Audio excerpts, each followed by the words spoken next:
عمرِك حسيتِ إنِّك بعد ما خسرتِ حاجة أو شخص أو فشلتِ في علاقة مثلًا، فجأة بتبقى عايزة إنِّك تغيّري من نَفْسِك، ليه بعد الوجع بنهتم بنَفْسنا؟ هل هو انتقام والّا إثبات والّا حاجة أعمق من كده؟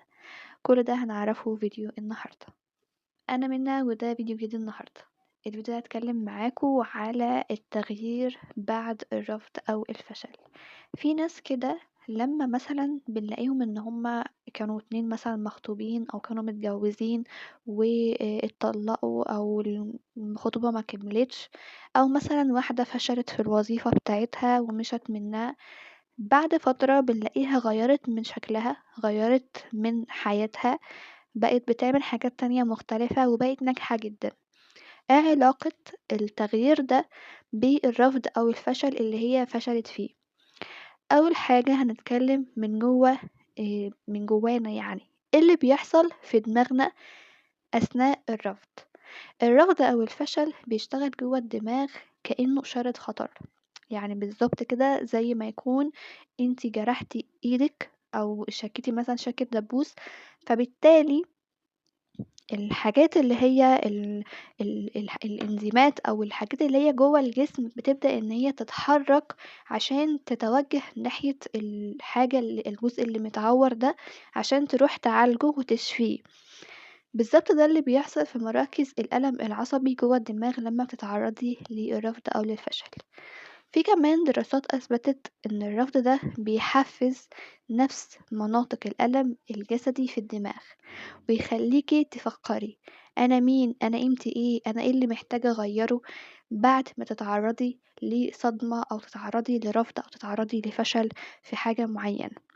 لأن الألم بيخلينا نخرج من الكومفورت زون بتاعتنا اللي كلنا كنا عايشين، مثلا كنا عايشين في راحة، فلما بتتوجعي بتبدأي انك تدوري على معنى جديد لنفسك ولحياتك. زي كتير من العلماء والدراسات أثبتت إن السقوط دايما بيكون بداية الصعود لو عرفنا نستغل اللحظة دي صح.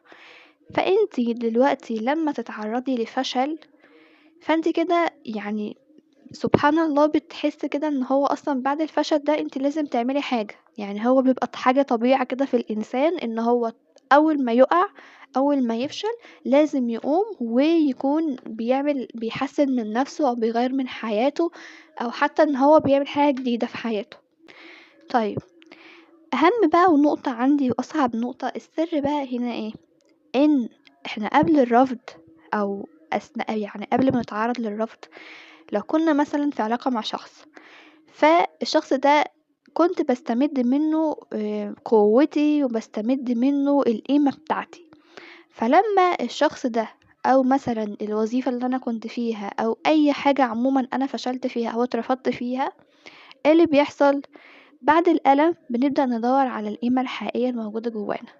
يعني أنا كنت بستمد قوتي من شخص معين، بستمد قيمتي من الشخص ده، شايفة ان هو الحافز والمحرك حواليا او ليا او في كل حاجة انا بعملها.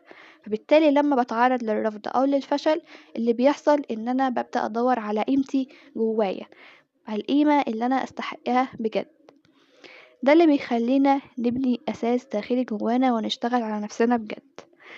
طيب، وكمان حاجة مهمة جدا، ازاي بقى اخلي التغيير ده أسلوب حياة، مش مجرد إن أنا يعني اتوجعت فعايزة أقوم أغير من نفسي أو أغير حياتي أو أنتقم من الشخص اللي قدامي ده. مفيش حاجة اسمها إن أنا عايزة أنتقم من الشخص ده عشان أذاني أو عشان رفضني أو عشان خلاني أحس بالفشل، لأ. أحاول إن أنا أخلي التغيير ده أسلوب حياة، أحاول أخلي الموضوع كله كحافز ليا إن أنا يعني ده اللي كان مفروض يحصل، دي الوقفة اللي كانت مفروض تحصل علشان بعدها أقوم وأغير من نفسي وأغير من حياتي وأشتغل على نفسي وأوصل لقيمتي بجد اللي أنا شايفاها جوايا. في كام نقطة كده لو عملناهم هيبقى التغيير ده أسلوب حياة، هيبقى بالنسبة لي حاجة أساسية كده في حياتي أنا ماشية عليها عشان نفسي، عشان قيمتي اللي أنا بستحقها. أول حاجة لازم أحدد هدف شخصي لحياتي، يعني أحدد كده أنا عايزة إيه في حياتي.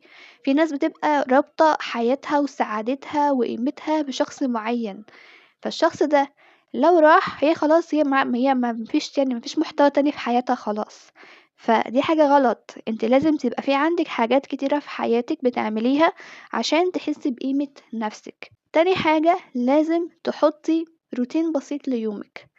اعملي حاجة بسيطة توقفك على رجلك، تعملي اي حاجة بسيطة خالص، يعني انت تقرأي كتاب، تتعلمي حاجة جديدة بسيطة، تعملي رياضة، ان شاء الله حتى تمشي يعني تنزلي تتمشي كده في الشارع. بس المهم انك بتعملي حاجة كل يوم في روتينك تغير من نفسيتك وتغير من حياتك، وتحسسك انك فعلا عندك حاجة بتستنيها كل يوم عشان تعمليها، مش مجرد انك عايشة كده وخلاص، او انك كنتي مرتبطة بحياتك مرتبطة بالشخص ده وخلاص كده حياتك راحت. تالت حاجة لازم تراقبي تقدمك لنفسك مش لغيرك. انت دلوقتي ربنا كرمك ووقفت على رجلك تاني وعملتي حاجة معينة وبدأت تتطوري فيها ومشيتي وبقيتي احسن، اروح اقارن نفسي بيا دلوقتي بزمان علشان نفسي، عشان احسن من نفسي اكتر، مش علشان ده فلان هيبص عليا، دي فلانة هتقول كذا، ده لازم دي تشوف ان انا نجحت، ده لازم يشوف ان هو ندم ان هو سابني. لا، انت بتتغيري وانت بتتقدمي علشان نفسك ولنفسك. وكمان خليكي فاكرة ان التغيير ده هو اختيار واعي لحياتك، مش رد فعل لشخص. هي الموضوع كله بيبقى علاقة بس ان انا لازم اخد صدمة علشان افوق، ملوش علاقة ان الشخص ده رفضني فانا هقوم اتغير. لا، هي بتبقى موضوع صدمة بس مش اكتر. وفي النهاية عايزة اقولك ان الألم هو بداية صفحة جديدة.